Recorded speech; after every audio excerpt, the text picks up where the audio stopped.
2024 has started off with a bang with the update of one of the most popular models in the Indian car industry. Yes, of course, it is the Creta facelift. Now, yes, this is just a facelift, but it has been significantly changed on the outside, some bits on the inside, and there is a new engine as well. Now, of course, in the past, this has been absolutely at the top of the segment. Can it do the same? By the looks of it, most likely.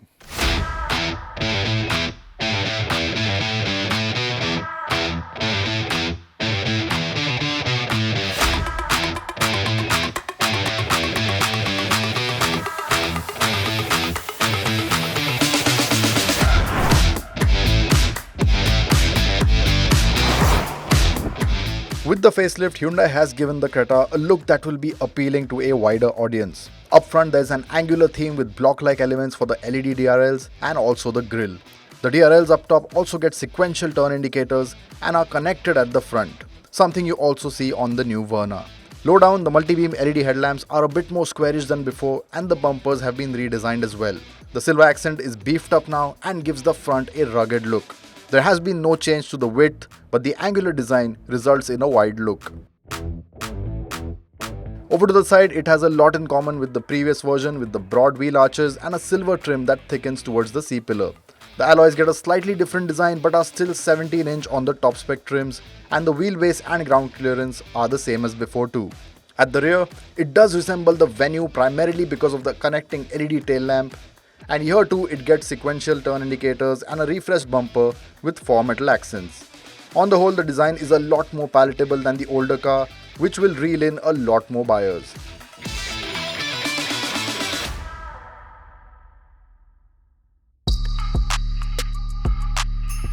On the inside, what's new with this Creta facelift is the dashboard. It has been redesigned. You get 2 screens as standard now, a digital screen for the instrument cluster as well, and of course your digital touchscreen, both 10.25-inch units. Now the touchscreen is really nice, responsive, slick, and it's a typical Hyundai screen. It is crammed with features. However, strangely, it still doesn't get wireless CarPlay or Android Auto.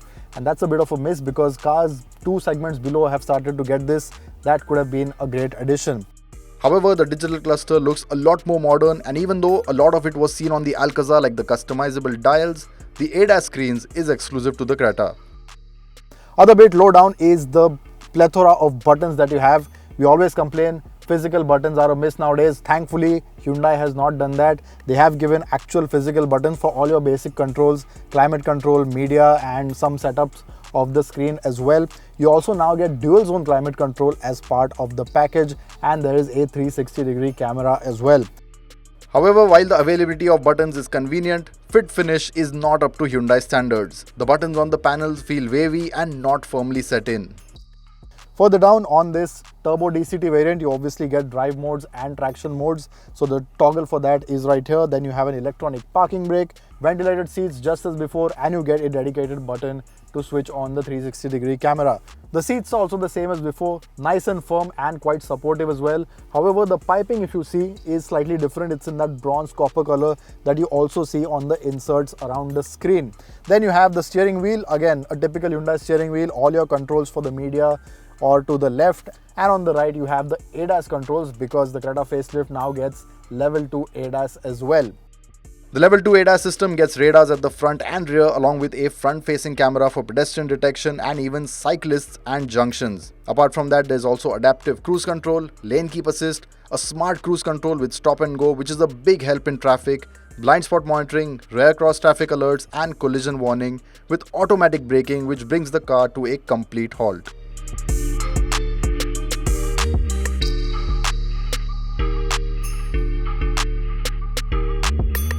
The seats also get electric adjust for the driver. You have a panoramic sunroof and of course a Bose sound system. So in terms of features, a typical Hyundai packed to the brim.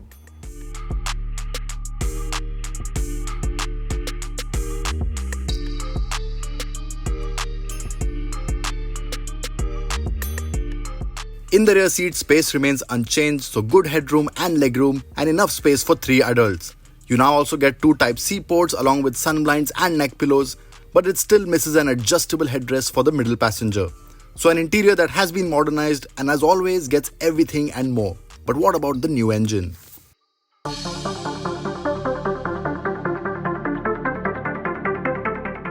So the engine that Hyundai has introduced with this update is the 1.5 litre turbo petrol unit, 160 horsepower, 253 Nm, and we are quite familiar with this engine because it also does duties in the Hyundai Verna, the Hyundai Alcazar, the Kia Seltos and the Kia Carens. So pretty familiar territory, and in the Creta it feels no different. And the first thing that jumps at you is the refinement. It's smooth, it's quiet, and even at high RPM you only have a bit of thrum, and that's pretty much it. There are no vibrations to speak of, and it really is a very well sorted engine. In terms of power delivery, it is linear like we've seen on the other models as well, so you don't have that punch immediately as you press on the accelerator, but it picks up speed really well. And once it does that, it is very comfortable. Around 100, 120, really no problem. This engine has a lot of poke. The power delivery is linear to begin with, but as you get to the mid-range, there is a bit of surge in power, so overtaking, if you're in the right RPM range, is not a problem at all. And speaking of the RPM range, what helps this engine is, of course, the gearbox. The 7-speed DCT transmission is the sole offering with this engine, and by DCT standards, it might not be the quickest, but it still is very responsive. And what's really nice is that you have a decent amount of control at the paddle shifters as well. Of course, in this trim you also get drive mode, so you can choose between Eco, Comfort and Sport, Sport being obviously the most responsive one. And along with the Sports mode, you can also put the gearbox in Sport, just slot the lever into S. And it also has a Tiptronic function, so you can select the gears using the lever. However, what's more engaging is of course the paddle shifters. They work really well. A neat trick with the gearbox is also that it rev matches, so you can tug along the pedal, reduce, and you have that nice rev matching sound.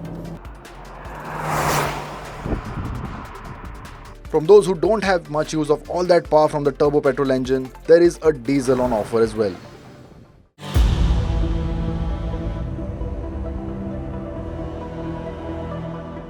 Along with the turbo petrol engine, the Creta also gets the diesel. Still, it is one of only 2 cars in the segment that get it. This, along with its cousin, the Kia Seltos, is the same engine as before, the 1.5 litre, 116 horsepower turbo diesel engine mated to a 6-speed manual and a 6-speed torque converter automatic, which is what I have here. And in terms of performance, it really is very good, effortless in terms of cruising, and it just is perfect for those long highway runs. In terms of refinement, it is very good. Vibrations are very well contained, but you do hear a fair bit of that typical diesel drone and clatter, especially once the engine crosses 2,500 RPM. Apart from that, the 6-speed torque converter automatic is very smooth, and in fact, compared to the DCT, the shifts are slightly smoother as well. Yes, it's not as quick, but it definitely picks up pace and it is nice and even. You also get paddle shifters which are decently responsive, and there's also a Tiptronic function for this gear lever as well. So you just slot it into S. That increases the response, but that also increases that engine drone because the engine is now a lot more responsive as well. It goes into sports mode, and then you can just choose to shift using the lever, which is a nice touch.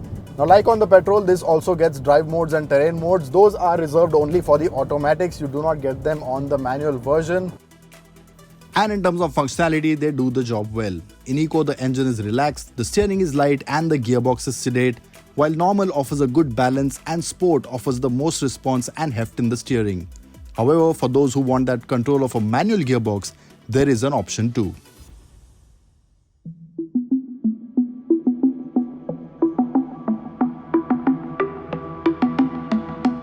Now the 6-speed manual is really nice to use, light, it slots in really easily. A bit of a problem is the clutch pedal because it's set a bit too far behind, and that means a good workout for your left leg, especially in traffic. It is light, yes, but you still have to work it quite a bit. So with this diesel, the automatic would be the perfect choice. That said, in the past, the powertrain with the most sales was the 1.5 litre naturally aspirated petrol engine with the CVT transmission. And in the new Creta, it continues to carry forward the easygoing nature in the city, and with the expected price to be under the turbo and diesel variants, the value proposition is likely to continue here as well. And since there has been no big mechanical change to the suspension, especially ride comfort is unchanged. So you have that same flat, composed ride on the highway, really feels stable and planted. But then when you get in the city and the roads go bad, it turns and it becomes nice and soft and supple as well. Yes, over sharp bumps at really low speeds, there is a bit of firmness. But apart from that, it really is a very, very well-rounded suspension setup. And then you have the steering and handling. Again, nothing really changed. You have the same setup. The weight is the same as well. Of course, if you change the drive modes, the steering weight changes. In Eco, it is light. In Sport, it has a bit of heft. And around the corners, it feels exactly like its predecessor. Not too much different. So yes, there is a hint of body roll if you push it too hard. But apart from that, it really is a very well-controlled cabin. And overall, to drive, this Creta is really, really nice.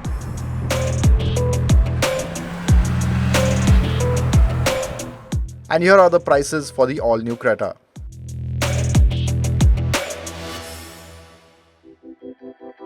With this facelift, Hyundai has only strengthened what was already a strong and well-packaged mid-size SUV. The areas it was controversial, like the design, have now been fixed with the new look that is a lot more approachable, along with the interior that has now been uplifted into a modern look for 2024. The new Creta will also go through Bharat NCAP testing soon, and Hyundai has enhanced the use of ultra-high strength steel and reinforced the body, resulting in a 50 kg weight addition. However, the strong points like a feature-packed cabin, addition of safety with level 2 ADAS, and the continuation of a variety of powertrains will continue to be the highlights and will ensure the crown stays firmly on the Creta's head.